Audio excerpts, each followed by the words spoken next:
Welcome to our channel 13 years. మన వివరాలకు వచ్చినట్లయితే ఏపీలో ఉద్యోగులకు కొత్త పీఎస్సీలో కీలక పరిమాణం ఐఆర్ ఎంత ఇస్తారో తెలుసా అనే విషయాలు అయితే ఈ వీడియోలో తెలుసుకుందాం.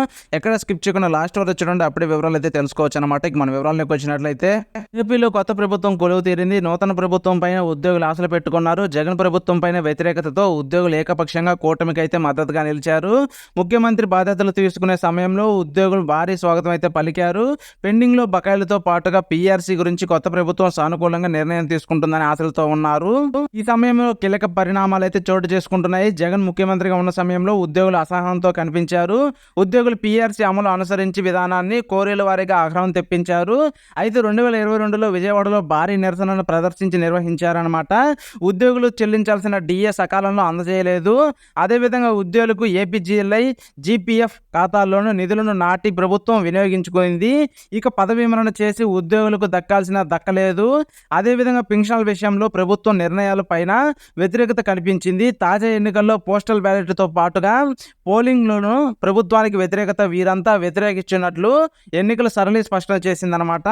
ముఖ్యమంత్రిగా చంద్రబాబు బాధ్యతలు స్వీకరించిన తర్వాత ఉద్యోగ సంఘాల నేతలైతే కలిశారు. తమ బకాయిలు చెల్లించడంతో పాటు సమస్యలు పరిష్కరించడానికి చర్యలు తీసుకోవాలని కోరారు. ఈ నెలాఖరులోగా సమావేశం ఏర్పాటు చేస్తామని చంద్రబాబు హామీ ఇచ్చారు. ఇదే సమయంలో కీలక పరిణామం చోటు చేసుకునేది. జగన్ ప్రభుత్వం హయాంలో నియమించిన 12వ వేతన సంఘం కమిషనర్ మన్మోహన్ సింగ్ రాజీనామా చేశారు. పీఆర్సీ కమిషనర్గా తనను నియమించిన సిబ్బందికి కేటాయించలేదు. దీంతో పాటుగా తమ వ్యక్తిగత కారణాలతో రాజీనామా చేస్తున్నట్లు ప్రభుత్వానికైతే మన్మోహన్ సింగ్ లేఖ రాశారు. దీంతో ఇప్పుడు ప్రభుత్వం కొత్త పీఆర్సీ ఏర్పాటు చేయాల్సి ఉంది.